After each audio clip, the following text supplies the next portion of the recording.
Salut les amis. Ah ben, vraiment, la France va mal. Hein. J'ai essayé de regrouper quelques problèmes que la France rejoint en ce moment, plus de la Martinique. La France va mal. Je ne sais pas ce que le gouvernement compte faire avec nous, les Martiniquais, mais avec tous les problèmes qu'ils ont avec les agriculteurs, la retraite, la dissolution, les ministres successifs qui n'arrêtent pas de se suivre. La France est dans un vrai modèle. J'ai rassemblé quelques petites vidéos, je vous laisse regarder. On n'est pas dans... Ce n'est pas la joie. Ce n'est pas la joie. Allez. Bon visionnage. Au cours des 12 derniers mois, la France a été le théâtre de nombreuses manifestations et mouvements sociaux, reflétant une société en quête de changement et de justice sociale. Voici un aperçu des principales mobilisations qui ont marqué le pays et ses départements. Réforme des retraites. En 2023, le gouvernement a proposé une réforme visant à repousser l'âge de la retraite à 64 ans, suscitant une opposition massive. Des grèves et manifestations ont eu lieu à travers le pays, rassemblant des centaines de milliers de personnes.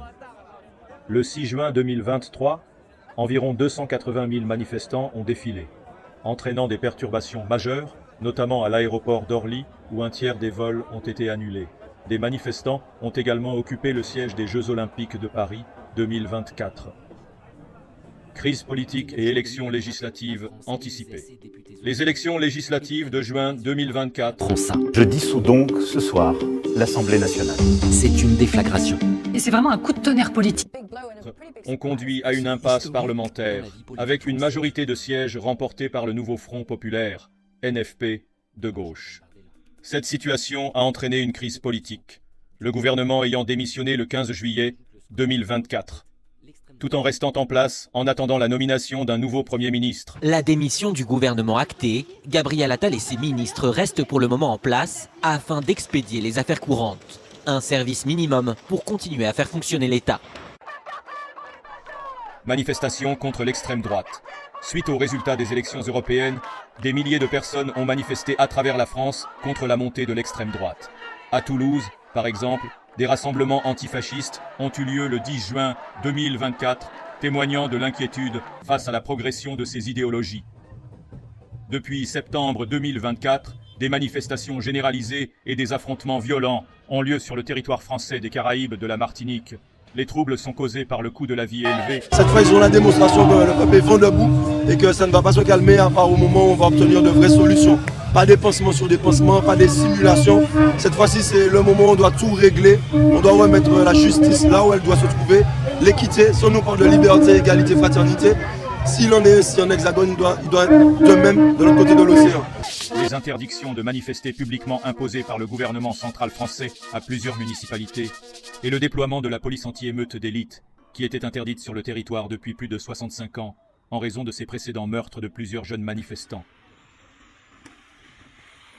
On a le droit de grève, on a le droit de revendiquer, on est chez nous ici. Malgré des négociations et des propositions de réduction des prix, une partie des manifestants juge les mesures insuffisantes, prolongeant ainsi le mouvement. Les manifestations ont parfois dégénéré en violences urbaines, avec des incendies, des barrages routiers et des affrontements avec les forces de l'ordre.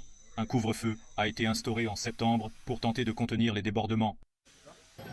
Mobilisation du 5 décembre 2024. Une journée de mobilisation, le 5 décembre 2024, a entraîné des perturbations significatives en Île-de-France.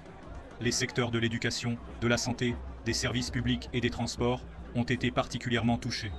Les propositions sur la question de la retraite font que de très nombreux citoyens et citoyennes descendent dans la rue. Les étudiants sont là également, les représentants du service public, du service privé. Les gens sont en train de se mobiliser pour dire non à la politique libérale et violente du gouvernement. Avec des grèves massives et des manifestations dénonçant diverses réformes gouvernementales, interdiction des manifestations pro-palestiniennes. En octobre 2023, le gouvernement a interdit les manifestations en soutien à la cause palestinienne. pour Israël, on peut manifester pour les Palestiniens, on les laisse crever. C'est ça qui est scandaleux. Suscitant des critiques de la part d'organisations de défense des droits humains, Amnesty International a qualifié cette interdiction d'atteinte disproportionnée au droit de manifester. La sécurité là aujourd'hui. Ah, trop fort. Par rapport au peu de monde qu'il y a, je sais pas, ils ont peut-être peur qu'un conflit vienne aussi envenimer la France, mais c'est pas ça du tout. Et la diversité des causes défendues par les citoyens au cours de l'année écoulée.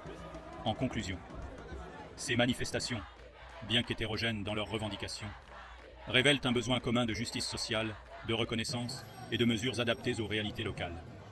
En métropole comme en Martinique, elles témoignent d'un désir croissant d'impliquer davantage les signes mentaux actuels. Alors les amis, qu'en pensez-vous? On est vraiment dans une merde totale. Hein. C'est la France. Hein. Je ne sais pas quoi penser. Je sais qu'il y a ça, hein, parce qu'il y a la Nouvelle-Calédonie. Il y a le problème de cyclone qui est passé à Mayotte. Ils sont dans une merde totale. Et nous, avec. Allez les frères. Courage. À la nouvelle vidéo, bien sûr. À bientôt. Ciao.